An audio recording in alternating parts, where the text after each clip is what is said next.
사순절 두 번째 주일 3부 예배로 영광 돌리는 귀한 성도들에게 하나님의 크신 은혜와 축복이 함께하기를 주님의 이름으로 기원합니다. 하나님은 만물을 말씀으로 창조하셨는데요, 그 가운데 우리 인간만은 하나님의 형상대로 우리를 지으셨습니다.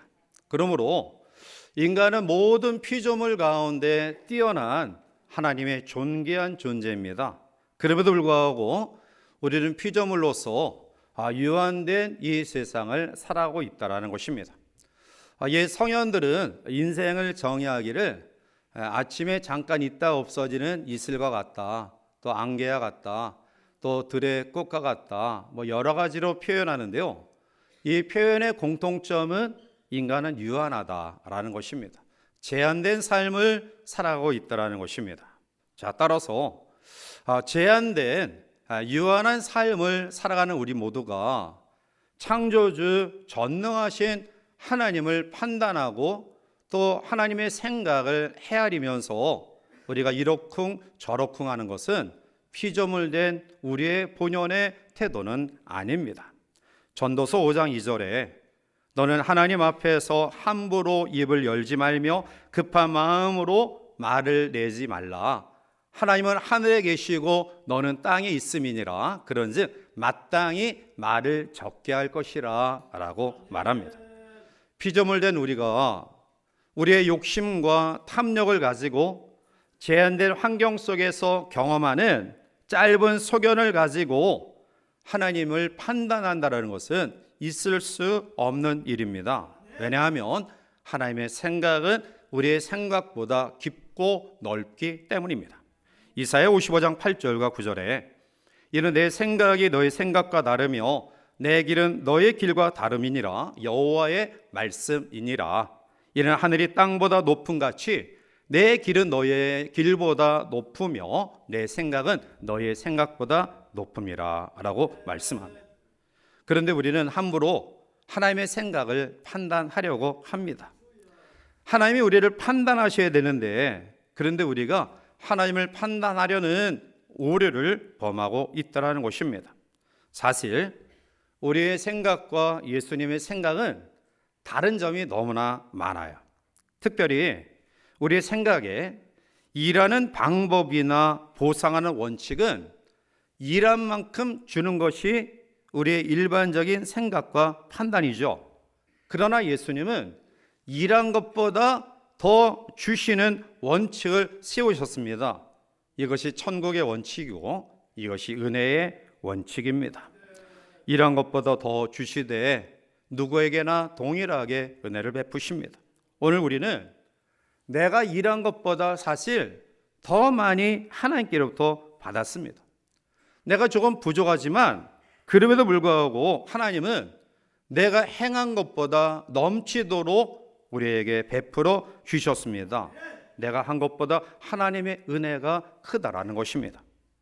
오늘 본문의 말씀은 예수님이 포도원의 품꾼 비유를 통해서 은혜의 원칙, 천국의 원칙을 말씀하고 있습니다. 예수님은 여기서 천국을 포도원에 일할 일꾼을 고용하려고 이른 아침에 장터에 나간 포도원 주인으로 이야기하면서 특별히 포도원 주인은 하나님으로, 또한 포도 농장은 이 세상, 즉 하나님의 나라를 세우는 건설 현장으로서, 그리고 일하는 품꾼은 바로 하나님이 부르신 하나님의 백성들을 가리키고 있습니다. 먼저 오늘 본문의 말씀 가운데 주님의 비유를 같이 한번 묵상합니다. 팔레스타인의 포도 따는 시기는 9월 말경입니다. 그리고 10월부터 우기가 시작됐기 때문에 바로 9월 말에 포도 수확을 하지 않으면 그 시간을 놓치면 많은 피해와 손해를 입기 때문에 오늘 포도원 주인은 포도원에 일할 일꾼을 부르기 위하여 아침 이른 시간에 나갑니다. 오늘 본문 1절 말씀 가운데 보면 천국은 마치 품꾼을 얻어 포도원에 들여보내려고 이른 아침에 나간 집주인과 같으니 라고 말합니다. 이른 시간이지만 자기를 불러줄 주인을 기다리면서 있었던 사람을 한 데나리온씩 품삯을 약속하고 포도원에 들여보냅니다. 한 데나리온은 바로 노동자 하루의 품삯이기에 뭐 적은 금액도 아니고 또 그리 풍족한 금액도 아니라 적어도 그 가정이 하루를 살아갈 수 있는 그러한 분량의 삭시입니다. 따라서 이는 아무 불만 없이 포도원 주인과 계약을 하고 포도원에 들어가 일을 시작합니다. 시간이 좀 흘러서 제3시, 우리나라 시간으로 오전 9시에 주인이 또 장터에 나갑니다. 이스라엘의 시간은 아침 해가 뜨는 시간부터 계산하기 때문에 적어도 일과의 시작을 오전 9시로 이제 모든 사람들이 생각하기에 정상적인 시간에 장터에 나가 또 상당한 삭슬 약속하고 포도원에 들여보냅니다. 그리고 주인은 여기에 멈추지 아니하고요, 낮 12시 그리고 오후 3시에 또 나가 일꾼을 들여보냅니다.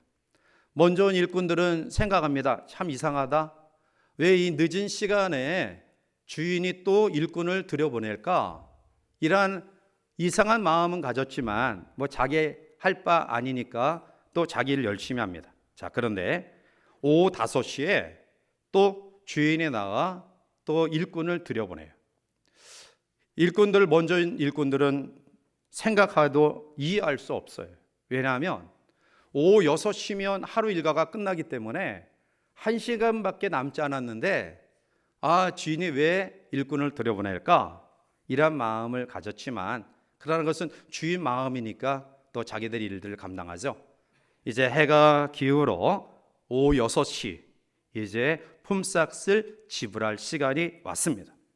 주인은 재정을 담당하는 청지기를 불러서 나중 온 자부터 품삯을 지급하라고 명하는데요. 그런데 놀라웠게도 오후 5시, 1시간밖에 일하지 않은 사람에게 지불되는 품삯이 한 데나리온이었습니다. 이 사람은 깜짝 놀랐습니다. 자기 1시간밖에 일하지 않았는데 이렇게 많은 양의 돈을 줘? 감사하고 고맙고 기뻤습니다. 그런데 이 사람보다 더 기뻐한 사람들이 있습니다. 그 사람들은 바로 이른 시간에 포도원에 부름을 받은 사람들입니다. 그들은 기대합니다. 1시간밖에 일하지 않은 자에게 한 데나리온을 주었으니 우리는 그 사람보다 적어도 3시간, 6시간, 9시간, 10시간 더 많이 일했으니 나에게 돌아오는 분깃은 아마 클 거야. 기대하는 마음으로 자기에게 품삯을 지불하는 시간을 기다렸는데요. 그런데 일꾼들의 마음이 여지없이 무너집니다. 10절에 먼저 온 자들이 와서 더 받을 줄 알았더니 그들도 한 데나리온씩 받은지라 말합니다. 일꾼들 마음속에 집주인 이상하지 않아? 1시간 일한 사람이나 9시간 일한 사람, 10시간 일한 사람이나 똑같이 품삯을 주니 이런 불공평한 일이 어디 있어? 라고 불평하고 원망합니다. 우리는 본문의 말씀을 더 구체적으로 묵상하면서 두 종류의 품꾼을 같이 한번 보면서 나는 어느 품꾼인가, 나 자신을 한번 돌이켜보는 귀한 시간을 가지고자 합니다. 먼저 나타나는 품꾼은 품삯을 받은 품꾼입니다. 이 비유의 초점은 하나님의 절대적인 주권을 가르치기 위함입니다. 예수님의 비유는 다른 비유에서도 나타나고 있듯이 사실 제자들이 이해하기 어려운 여러 가지 교훈들을 보여주셨어요. 우리에게는 모순처럼 보이는데, 그런데 예수님의 말씀은 모순처럼 보이는 우리의 생각을 뒤집는 말씀이에요. 세상의 가치관으로 익숙한 물들여진 우리에게 하나님의 나라의 가치관이 얼마나 다른가를 일깨워 주고 계십니다. 오늘 이 비유에서 우리가 생각해야 될 것은 삭시의 품삯이에요. 즉 일의 양과 품삯이 비례해야 된다. 이게 일반적인 생각이에요. 그런데 천국은 일의 양으로 들어가는 나라가 아니다. 하나님의 절대적인 은혜, 그 초청에 믿음으로 또 그 약속을 받아들이는 자가 들어가는 곳이 하나님의 나라입니다. 먼저 온 일꾼들은 늦게 온 다른 일꾼들과 똑같이 한 데나리온을 받자 원망하기 시작합니다. 왜? 1시간 일한 사람과 온종일 태양볕에 땀을 흘리며 열심히 일하는 사람과 똑같이 대우하느냐라는 것입니다. 그런데 여러분, 이들의 말은 우리가 충분히 이해는 돼요. 그러나 오늘 말씀 속에 우리에게 보여주듯이 이른 아침에 부름받은 일꾼과 주인은 한 데나리온의 삭슬 약속하고 들여보냈어요. 주인에게는 전혀 문제가 되지 않습니다. 그리고 이른 아침에 부름받은 사람도 주인이 약속을 어긴 것 아닙니다. 약속대로 지불한 것입니다. 그런데 11절에 이렇게 이야기하죠. 받은 후 집주인을 원망하여 이르되, 주인이 우리를 무시했나? 우리를 깔봤나? 우리를 속였나? 불쾌한 생각이 있는 거예요. 주인님, 우리는 10시간, 9시간, 6시간 혹은 저 사람보다 더 많이 3시간 많이 일했는데 왜 온종일 일한 우리와 1시간밖에 일하지 않은 저 사람과 똑같은 대우를 합니까? 주인은 이야기하죠. 너희들이 더 받기를 원하냐? 내가 너희들과 약속한 것은 한 데나리온이다. 그런데 왜 불평하고 원망하느냐? 품꾼들은 이야기하죠. 예, 잘합니다. 우리와 한 데나리온에 약속하고 포도원에 들여보낸 것 잘 압니다. 그런데 왜 저 늦게 온 사람과 똑같이 대우합니까? 불평하고 원망합니다. 사랑하는 성도 여러분, 오늘 우리는 일찍 부름받은 일꾼이 이야기하는 이 부분에 대해 일리가 있다라고 생각이 되어질 거예요. 그리고 만약 여러분이 이른 시간에 부름받아 일한 일꾼의 입장에 있다고 한다면 어떠한 마음을 가질까요? 아마 충분히 이해가 됩니다. 일한 분량이 다른데 왜 모든 일꾼을 똑같이 획일적으로 대우합니까? 그것은 공정하지 못합니다. 그런데 여러분, 아침 이른 시간부터 포도원에 들어와서 일한 사람들이 받은 한 데나리온은 결코 적은 액수가 아닙니다. 하루 종일 식구를 위해서 땀 흘린 대가가 충분히 보상되는 금액입니다. 그런데 왜 그들은 감사할 줄 모르고 원망하며 불평할까요? 그것은 삭슬 받았기 때문에 그렇습니다. 다시 말하면 그들이 일한 이유는 품삯을 받으려고 일했기 때문입니다. 나는 정당한 대우를 받았다, 내가 받은 만큼 일했다라고 생각하기 때문에 그들은 불평하고 원망합니다. 이러한 마음을 가진 사람은 삭스에 대해 감사할 줄 모릅니다. 왜냐하면 내가 당연히 땀 흘린 것에 대한 대가이기 때문에 정당하다라는 생각을 가지기 때문입니다. 오늘 이것은 하나님 앞에서의 우리 신앙인의 자세를 이야기합니다. 나는 하나님 앞에 봉사할 만큼 했다. 나는 하나님 앞에 충성할 만큼 했다. 그래서 내가 받는 은혜와 축복은 당연하다. 이것은 삭슬 생각하며 일하는 사람들이 가지는 마음이고요. 결국 일하는 사람은 자기의 기대 충족에 미치지 아니하면 여지없이 불평하고 원망합니다. 두 번째로 오늘 우리에게 주시는 품꾼은 은혜로 받는 품꾼입니다. 솔직히 5시에 부름받은 일꾼이 어떠한 생각을 했을까요? 아마 그가 마음속에 그냥 포도 몇 송이나 주면 감사하지, 내가 1시간 열심히 일한 모습 보고 주인이 내일은 아침 이른 시간에 나를 불러주겠지, 아마 이런 마음을 가지고 삭슬 주지 않아도 아마 별 불평하지 않았을 거예요. 그런데 이런 마음을 가진 이 사람에게 한 데나리온의 품삯을 주었으니 얼마나 감사합니까? 여러분, 은혜가 무엇입니까? 로마서 4장 4절 이후에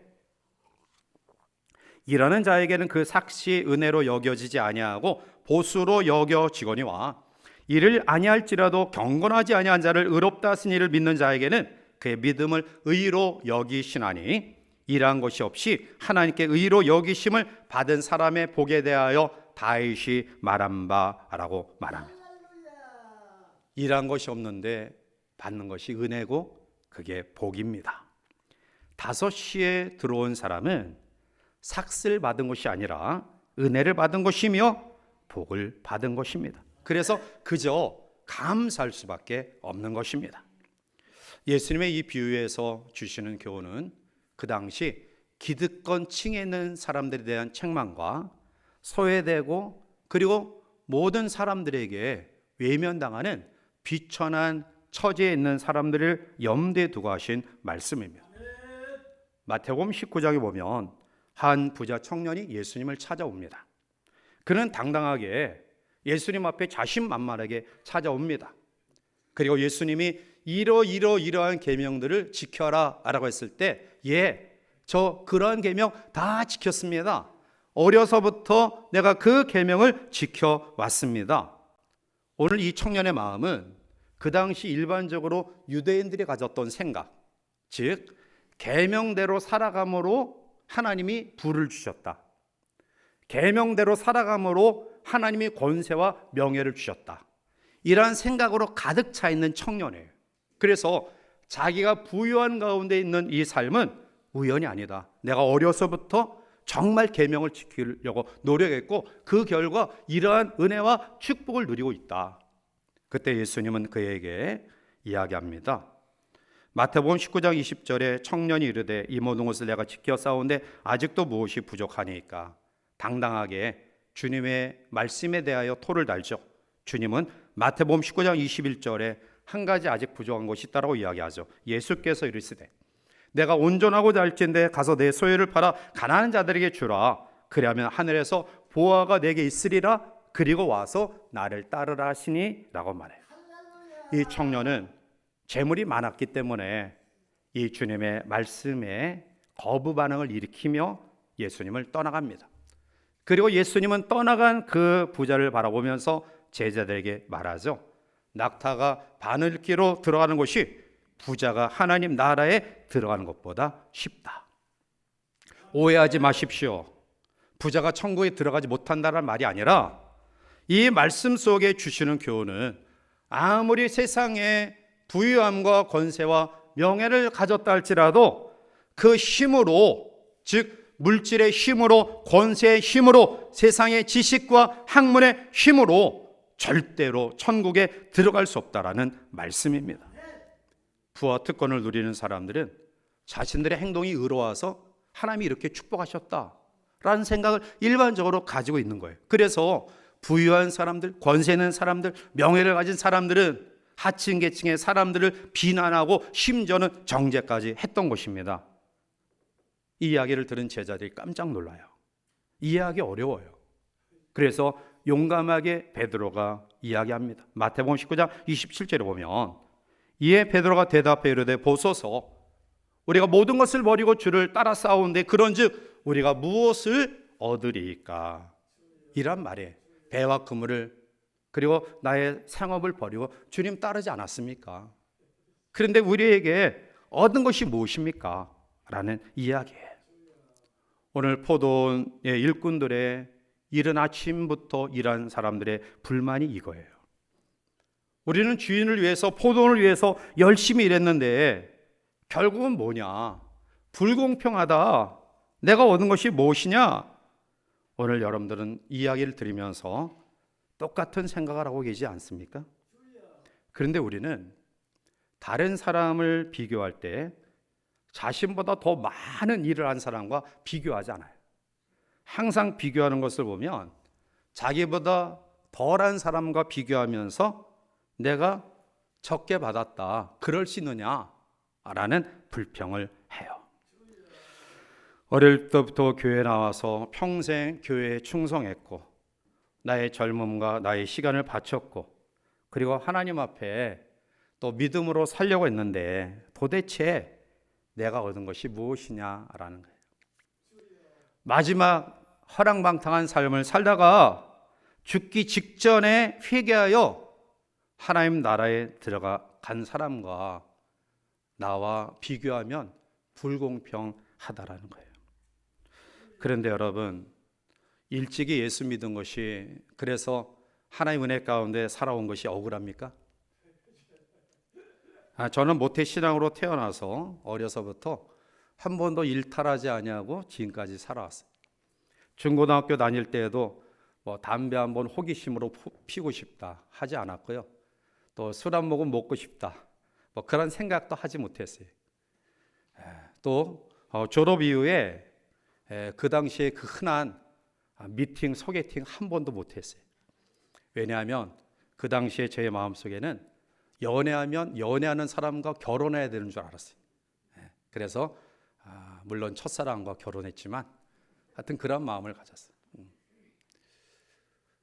혹 중간에 내가 다른 청년들이, 다른 학생들이 일탈하는 그런 모습들을 보고 나도 한번 해보고 싶다. 그래서 나시린같이 살았던 삶을 제가 후회할까요? 물론 잠시 그런 마음은 있었을지 모르겠지만 그러나 후회하진 않아요. 사랑하는 성도 여러분, 우리가 품꾼으로 이런 시간에 부름받았다고 한다면 이런 마음을 가져야 되지 않을까요? 적어도 나는 하루 종일 일자리가 없어서 내가 일을 하지 못함으로 나의 식구가 굶는다, 이런 조바심 가지고 하루를 보내지 않았잖아요. 제가 TV에 다큐 여러 가지 것들을 보면 경제 여러 가지 어려움 속에 이제 일을 찾아서 아침 이른 시간에 이제 직업 소개서에 사람들이 모여요. 한 사람씩 한 사람씩 원하는 그러한 목적에 부합된 사람들은 불려가요. 그런데 아침 시간이 지나고서도 부름받지 못한 사람들은 낙심해. 내가 오늘 하루 공쳤으니 내 식구, 내 가족 먹일 수 없구나, 이런 마음을 가지고 실패 인생처럼 터벅터벅 집으로 돌아가는 모습들을 봐요. 사랑하는 성도 여러분, 하루 종일 일거리를 찾으며 저녁까지 부름받지 못해서 빈손으로 돌아가야 될 사람보다 아침 이른 시간에 부름받은 자체가 왜 행복하고 감사하는 그런 마음을 잃고 있느냐라는 거예요. 예수님을 믿고 교회 다니는 것은 돈 벌기 위해서 교회 다니는 것 아니에요. 오늘 하나님이 우리를 부르시고 우리를 여기까지 인도하신 것은 가족 삼아 주시기 위함이에요. 천국의 백성, 하나님의 나라의 가족으로 우리를 세우시기에 부르신 겁니다. 이게 바로 은혜입니다. 일찍 부름을 받았다 한다면 그만큼 더 감사하시길 바라고요. 중년에 노년에 예수 믿게 된 그런 분들도 여러분들 불평하지 말고요. 그래도 늦게라도 불러주셨으니 감사하는 마음을 가지시기를 바랍니다. 사랑하는 성도 여러분, 오늘 이 아침 우리는 두 부류의 품꾼을 묵상하면서 나는 어떠한 품꾼의 모습을 가지고 있는가? 삭슬 위에 하나님의 몸된 교회와 하나님의 나라를 섬기는가? 이 사람은 자기의 기대치에 못 미치면 항상 불평해요. 그 오랜 시간을 봉사했는데 마지막은 불평해요. 원망해요. 짜증내고 다른 사람과 비교해서 불공평하다. 왜 세상이 이렇게 불공평해? 그런데 오후 5시에 부름받은 은혜를 받은 품꾼은 품삯을 기대하지 않아요. 그냥 감사할 뿐이에요. 자기를 교회로 불러주심에 감사할 뿐이에요. 하나님의 가족으로, 하나님의 자녀로 불러주심에 감사할 뿐입니다. 사순절 두 번째 주일을 지나고 있습니다. 주님은 사순절 고난 주간을 출발하면서 나귀 새끼를 타고 예루살렘에 입성하십니다.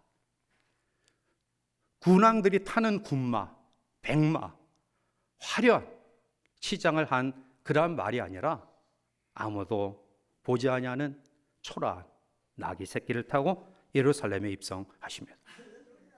그리고 고난의 길을 스스로 선택하시고 그 고난의 길을 걸어가십니다. 그리고 마지막 십자가에 달려 돌아가심으로 우리 향하신 놀라운 은혜를 베풀어 주셨습니다. 사순절 기간은 주님을 묵상하며 주님을 닮아가기를 원하는 마음으로 보내는 기간입니다. 적어도 우리의 마음속에 주님을 묵상하며 주님을 닮아가야 되지 않을까요? 이 시간 다시 한번 여러분들에게 말씀드립니다. 여러분들은 품삯을 추구하는 품꾼입니까? 아니면 은혜에 감격해하는 품꾼입니까? 사순절 기간 우리가 어떤 마음으로 살아가야 될지를 다시 한번 말씀 속에 깨달음 주시는 대로 결단하며 살아가는 복된 한 주간 이 사순절 기간이 되기를 주님의 이름으로 간절히 축원해 드립니다. 기도하시겠습니다. 사랑이 많으신 하나님, 받은 것 기억하지 못하고 남이 가진 것 비교하여 불평하며 원망하는 삶이 우리의 삶임을 솔직히 주님 앞에 고백합니다. 그 오랫동안 신앙생활을 했으면서 그 오랫동안 하나님을 섬기면서 다른 사람보다 더 많이 물질도 드리고 시간도 드리고 우리의 몸도 드렸는데 왜 우리의 이 순간이 불평하고 원망할까요? 그것은 삭스로 우리의 신앙생활을 했기 때문은 아닌가요? 은혜로 우리의 신앙생활을 다시 한번 점검하며 출발하기를 원합니다. 오후 5시에 부름받은 일꾼처럼 단지 부른 것에 감격하는 마음, 나에게 삭스를 주지 않아도 일거리를 주신 것에 대한 감사의 마음이 우리의 남은 생애 동안에 있어서 언제든지 불평하고 원망하지 말고 감사와 기쁨으로 우리의 남은 생을 보낼 수 있도록 축복하여 주시옵소서. 예수님의 이름으로 기도하옵나이다. 아멘.